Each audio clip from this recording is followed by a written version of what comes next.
Assalamualaikum warahmatullahi wabarakatuh. Selamat siang anak-anak. Bagaimana kabar kalian? Pasti baik dan sehat. Mudah-mudahan kita selalu diberikan lindungan oleh Allah Subhanahu wa taala. Amin ya rabbal alamin. Baik anak-anak, bertemu dengan saya, Pak Farid. Dalam kesempatan ini Pak Farid akan mendampingi kalian untuk mempelajari materi dalam MPLS tahun ajaran 2020-2021 tentang beberapa materi. Yang pertama, tentang sejarah sekolah. Yang kedua, makna logo sekolah. Yang ketiga, visi dan misi. 4, tata tertib sekolah. Dan yang 5, cara belajar efektif. Sudah siap kalian? Sebelum kita mulai, mari kita awali dengan berdoa terlebih dahulu. Berdoa mulai.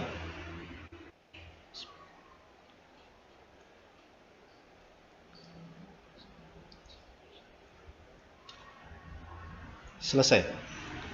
Baik, Pak Farid sudah menyiapkan materinya. Nanti kalian bisa download di grup WA. Tapi untuk saat ini kita belajar bersama-sama. Yang pertama yaitu tentang sejarah sekolah. Sejarah SMP Sunan Ampel Porong merupakan pendidikan formal atau unit pendidikan formal yang dimiliki oleh Lembaga Pendidikan Sunan Ampel Kesambi Porong yang didirikan sekitar pada tahun 1977. Didirikan oleh para tokoh dan sesepuh Nahdlatul Ulama Ranting Kesambi. Sesuai dengan tujuan pendirinya, SMP Sunan Ampel Porong adalah sekolah menengah yang bernafaskan Islam Ahlus Sunnah wal Jamaah atau Aswaja. Dalam perkembangannya, SMP Sunan Ampel Porong terus berusaha untuk menjadi SMP yang dapat memberikan pelayanan pendidikan yang terbaik bagi anak didiknya. Hal ini terbukti dengan tetap eksisnya SMP Sunan Ampel Porong sampai saat ini, dan bahkan telah terakreditasi dengan predikat nilai A atau sangat baik. Nah, itu sedikit profil tentang sejarah sekolah. Berikutnya adalah logo sekolah. Coba perhatikan logo yang ada pada materi. Logo sekolah merupakan bentuk pencitraan sekolah dengan menggunakan simbol-simbol yang memiliki arti atau filosofi tertentu.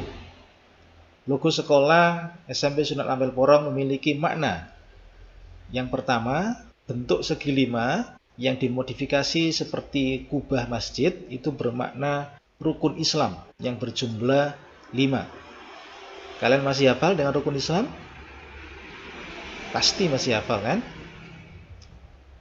Yang kedua adalah warna hijau yang bermakna kemajuan, kesejahteraan, dan kekhasan warna Nahdlatul Ulama.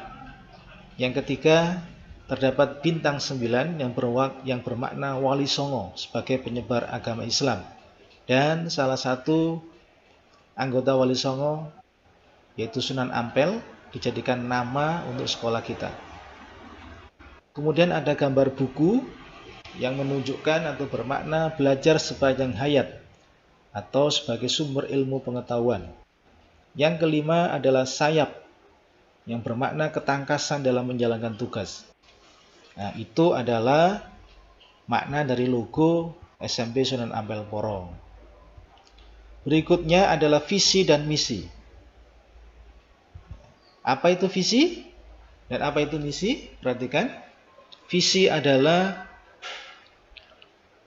cita-cita bersama yang selalu dipelihara dan menjadi inspirasi, motivasi, dan kekuatan segenap warga sekolah yang tertuang dalam visi sekolah.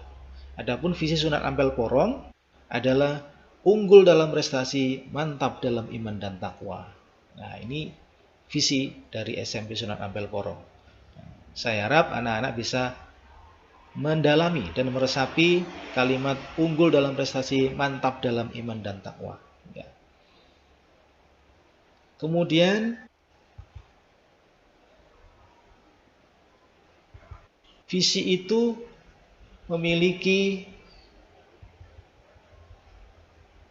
ciri atau tanda. Unggul dalam prestasi meliputi unggul dalam aktivitas keagamaan, unggul dalam pencapaian prestasi akademik dan non-akademik, unggul dalam peningkatan iman dan takwa, unggul dalam penanaman akhlak mulia, unggul dalam pencapaian nilai ujian, unggul dalam lomba karya ilmiah, unggul dalam lomba olahraga, dan unggul dan mampu bersaing masuk di SMA atau SMK negeri atau sekolah unggulan. Kemudian arti dari kalimat mantap dalam iman dan takwa bisa diartikan melaksanakan sholat wajib dan sunnah dengan benar, terpuji dalam berperilaku, mampu membaca Al-Quran dengan tartil dan lancar, mampu menghafal juz 30 Al-Quran, menjalankan ajaran Islam Ahlus Sunnah wal Jamaah An-Nahdhiyah, dan yang terakhir membiasakan budaya 5S.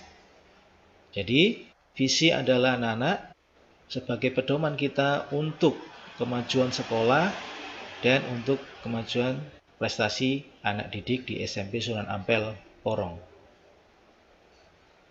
Adapun misi SMP Sunan Ampel Porong adalah mengembangkan lingkungan sekolah yang islami, kondusif, efektif, dan efisien untuk pembelajaran. Yang kedua, menumbuhkan kesadaran terhadap pengamalan ajaran agama Islam dalam kehidupan sehari-hari. Yang ketiga, mengembangkan budaya santun dalam bertutur kata dan sopan dalam berperilaku. 4. Menumbuhkan semangat berprestasi dan keunggulan secara intensif kepada seluruh warga sekolah. 5. Melakukan pembinaan terhadap tenaga pendidik dan tenaga pendidikan secara berkesinambungan. 6. Melakukan pembinaan ketakwaan, akhlakul karimah dan sikap kompetitif di era global. 7. Menumbuhkan kreativitas terhadap budaya bangsa melalui kegiatan ekstrakurikuler, olahraga, kesenian, dan keterampilan. 8. Menumbuh kembangkan sikap cinta dan peduli terhadap lingkungan. Nah, itu tadi anak-anak visi dan misi SMP Sunan Ampel Porong. Berikutnya yakni tata tertib sekolah. Secara umum tata tertib sekolah ini sama halnya dengan sekolah-sekolah yang lain. Bahkan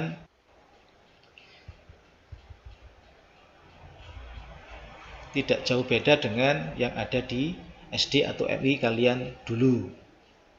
Dalam tata tertib sekolah ini tujuannya adalah agar kondisi sekolah dapat berjalan secara tertib, secara dinamis, secara selaras, sehingga proses belajar dapat berjalan dengan baik. Dalam tata tertib sekolah di SMP Sunan Ampel Porong, ini yang saya buat materi adalah tata tertib yang berlaku saat kondisi normal. Tentu ini berbeda dengan kondisi saat ini yang kalian belajar dari rumah. Sekedar mengingatkan saja, tata tertib sekolah meliputi beberapa hal menyangkut ketentuan jam sekolah, keterlambatan, izin meninggalkan pelajaran, sampai dengan kewajiban siswa dan larangan siswa. Dan itu saya kira berlaku secara umum di sekolah-sekolah. Intinya, dalam kita melaksanakan kegiatan belajar di sekolah, sebagai warga sekolah kita harus bertanggung jawab dan menunjukkan sikap yang disiplin, tertib, jujur, peduli, agar pendidikan kalian bisa berjalan dengan baik. Baik anak-anak, saya lanjutkan untuk materi berikutnya, yaitu tentang cara belajar efektif. Dalam materi ini, Pak Farid mengambil referensi dari tulisan Hana Masita yang membahas tentang cara belajar efektif menurut psikologi.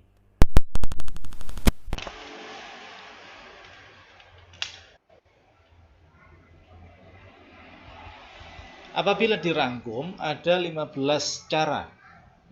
Ada 15 cara yang bisa kita pilih untuk menentukan cara belajar yang efektif. Yang pertama, rasakan kebutuhan untuk belajar. Artinya belajar itu menjadi sebuah kebutuhan, tidak hanya karena tuntutan nilai yang baik atau karena tuntutan untuk menghadapi ulangan, tapi belajar adalah sebuah kebutuhan hidup. Kalau itu sudah kalian miliki, maka belajar dimanapun, kapanpun tidak akan pernah bosan. Kemudian yang kedua, belajar dimanapun yang kita suka. Artinya kita harus mencari tempat ataupun waktu yang tepat untuk belajar. Bisa setelah sholat maghrib, bisa setelah sholat subuh, tergantung dengan kesukaan kita. Tempatnya juga bisa kita pilih yang nyaman, mungkin di kamar pribadi atau di tempat yang lain di rumah. Kemudian yang ketiga, yaitu belajar sedikit demi sedikit, ya. Belajar sedikit demi sedikit. Ini maksudnya kalau kita mau belajar atau memahami sesuatu, kita harus bertahap dan berproses. Tidak bisa serta-merta langsung kita belajar satu buku dalam satu malam, ya. Yang berikutnya adalah bagi waktu belajar. Artinya dalam kita membuat jadwal belajar, kita harus memiliki target supaya tujuan belajar yang kita pelajari itu bisa tercapai. Yang berikutnya adalah berdiskusi. Cara belajar ini cukup efektif karena melatih kita untuk berpendapat, melatih kita untuk berkolaborasi dengan teman, melatih kita untuk mendengar, dan banyak hal yang bisa kita dapatkan manfaat dari berdiskusi. Yang berikutnya adalah mencari cara untuk bisa berkonsentrasi. Misalnya dengan ada yang anak itu konsentrasinya bisa muncul ketika mendengarkan musik, atau mungkin konsentrasinya sambil makan cemilan. Nah, ini kalian harus bisa memahami dirinya sendiri. Kira-kira untuk bisa konsentrasi itu dengan cara apa? Kemudian yang berikutnya adalah fahami, jangan hanya menghafal. Menghafal penting, ya, tapi memahami lebih penting, ya. Karena dengan faham kita tidak akan kesulitan ketika nanti menghadapi soal ujian ataupun pertanyaan-pertanyaan dari guru. Beda dengan menghafal, kadang kita lupa, ya. Kalau paham, kita bisa membuat jawaban yang sesuai dengan kalimat atau kemampuan atau rangkaian kalimat yang bisa kita pilih sendiri. Kemudian yang berikutnya ini yang sangat penting juga, yaitu jangan malu bertanya. Apabila mengalami kesulitan, jangan segan untuk bertanya kepada guru, ya, ataupun dengan teman, ya. Tentu teman yang dirasa memiliki kemampuan yang lebih pandai dari kita, ya. Yang nomor 9, terus meski gagal, ya. Nah, ini sikap ini yang harus dimiliki oleh seorang pelajar, yaitu berusaha, tidak mengenal putus asa sampai memahami sebuah konsep pelajaran, materi pelajaran, ya. Walaupun awalnya belum bisa, tapi dengan usaha yang keras pasti jalan itu pasti ada, ya. Nah, ini yang nomor 10, sukai mata pelajaran. Nah, ini jangan sampai kalian tidak suka dengan pelajaran, ya. Kita harus berusaha menyukai pelajaran, baik itu matematika yang katanya sulit, baik itu bahasa Inggris, baik itu mungkin IPA, semuanya harus kita menyukai pelajaran tersebut. Yang berikutnya adalah manfaatkan fasilitas yang ada, ya. Apalagi saat ini fasilitas itu sangat mudah sekali. Dengan internet kita bisa banyak mengakses materi, sumber belajar, video, dan sebagainya, sehingga memudahkan kita untuk belajar. Yang ke-12, membuat review atau peta materi. Ya, ini artinya setelah kita belajar, kita bisa membuat resume atau menarik kesimpulan dari materi yang dipelajari, ya, dengan kata-kata yang lebih singkat, lebih ringkas, sehingga kita lebih mudah untuk memahami atau menghafal konsep materi tersebut. atau juga dibuatkan dengan peta materi. Ya. Yang berikutnya adalah membuat kesimpulan, hampir sama dengan poin sebelumnya, yaitu membuat kesimpulan. Yang ke-14, mencoba latihan soal. Ya. Nah, yang ke-15, ini harusnya yang pertama ini. Harusnya berdoa terlebih dahulu, ya. Nah, kita sebagai seorang muslim, ya, sangat yakin bahwa dengan berdoa akan memberikan ketenangan, dengan berdoa memberikan energi, sehingga segala sesuatu harus kita awali dengan berdoa. Berikutnya yang tidak kalah penting yaitu cara belajar yang efektif menurut penelitian. Ya. Ada beberapa istilah cara belajar yang efektif. Ini termasuk dengan berolahraga. Apa hubungannya olahraga dengan prestasi? Ada. Dengan olahraga, ketika badan kita sehat, ya, kita pasti akan memiliki pola pikir yang sehat juga, sehingga membantu otak kita, ya, untuk menyelesaikan sebuah soal atau masalah. Karena dengan olahraga, kalian perhatikan pada ilustrasinya, ya, akan meningkatkan daya imun, meningkatkan daya pikir, dan sebagainya. Kemudian ada beberapa teknik belajar. Nah, ini yang sering mungkin kalian lakukan, yaitu belajar sistem kebut semalam, wayangan katanya orang, ya. Nah, ini yang mungkin kurang tepat, ya, karena semua materi dihabiskan dalam satu malam, ya, pastinya kurang maksimal hasilnya. Tapi itu memang ada, ya. Nah, tinggal kamu pilih mau kebut semalam atau tidak, ya. Kemudian ada istilah Pomodoro, ya.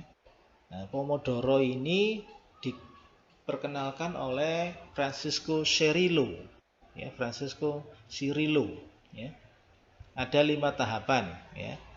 Nah, kalau ini tekniknya ada, pertama, tentukan topik yang mau kamu pelajari, pasang stopwatch atau di waktu, fokus pelajari materi tadi. Setelah 25 menit, kemudian kita istirahat dulu, kurang lebih 5-10 menit.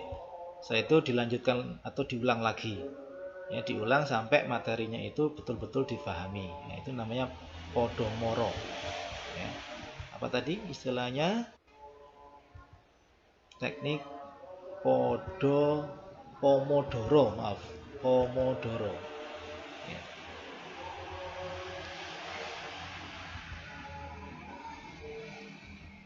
Iya. Berikutnya ada istilah Feynman, ya. Teknik Feynman, ya. Ini tekniknya berupa pemilihan topik atau materi. Ajarkan topik tersebut dengan bahasa sederhana ke orang awam. Cek bagian mana yang menjadi yang masih belum jelas, kemudian pelajari bagian itu lalu ulangi tahapannya. Ya, jadi ini seakan-akan berperan seperti guru. Teknik ini berperan seperti guru, ya. Kalau berperan seperti guru nanti pasti hafal, ya, mudah menghafal untuk materinya. Baik anak-anak, untuk materi cara belajar efektif secara garis besar sudah saya sampaikan. Kalau kita buat kesimpulan, kita bisa memperhatikan bahwa cara belajar yang efektif menurut penelitian itu bisa dari banyak faktor. Yang pertama dari olahraga, ya, olahraga itu juga bisa membantu untuk efektivitas belajar. Kemudian belajarnya jangan terlalu lama, ya. Yang penting istiqomah, ya, waktunya tidak terlalu panjang tapi setiap hari, ya. Kemudian beri jeda waktu istirahat di tengah belajar. Jadi jangan juga terlalu diforsir, ya, atau sampai berjam-jam begitu, ya, itu juga tidak baik. Kemudian juga membuat catatan-catatan kecil atau tulis tangan, ya, untuk poin-poin yang penting dalam pelajaran. Ya, yang berikutnya ucapkan, jangan dalam hati. Ya, jadi kalau kita berusaha untuk memahami, kita membaca materi dengan suara yang agak keras, ya, agak keras. Ya, tidak hanya di batin atau dalam hati. Kemudian sering mencoba kerjakan latihan soal. Ya, ini sangat baik sekali ya. Nah, itu mencoba kerjakan latihan soal. Jadi untuk mengukur kemampuan atau sejauh mana materi itu kalian bisa pahami. Kemudian saling tanya dengan teman, bahkan guru. Ini sangat penting sekali supaya tidak ada materi yang sampai tidak bisa atau tidak diketahui ya penjelasannya. Ya. Kemudian berbagi kalau sudah bisa paham, jangan segan untuk berbagi dengan orang yang atau teman yang masih belum bisa. Justru dengan begitu nanti ilmu kamu akan bertambah ya. Kemudian istirahat yang cukup ya, istirahat yang cukup ya, supaya sel-sel otak kita ini tidak stres ya. Nah, itu kalau kita simpulkan untuk hal-hal yang bisa mendukung tentang belajar secara efektif ya. Jadi tergantung kalian bagaimana mengolah waktu untuk belajar dan memilih teknik belajar yang tepat untuk kamu. Ada yang mungkin suka dengan belajar itu dengan melihat video, ada yang membaca teks, ada yang suka mempraktekkan. Nah, ini harus kamu tahu sendiri, mencari tahu sendiri tentang kebiasaan atau kesukaan pribadinya masing-masing ya. Baik anak-anak, demikian untuk pembelajaran materi cara belajar efektif. Untuk tugas untuk dari Pak Farid, nanti Pak Farid akan sampaikan di grup WA. Nanti tolong diperhatikan ya. Insya Allah tugasnya tidak terlalu sulit ya. Nanti yang punya HP nanti bisa langsung mengerjakannya lewat online. Yang tidak mungkin nanti ada lembaran tugas ya. Demikian anak-anak untuk pertemuan kita daring pada siang hari ini. Terima kasih atas perhatiannya. Mohon maaf kalau ada kata-kata yang kurang baik dari Pak Farid. Sekali lagi terima kasih. Pak Farid akhiri. Assalamualaikum warahmatullahi wabarakatuh.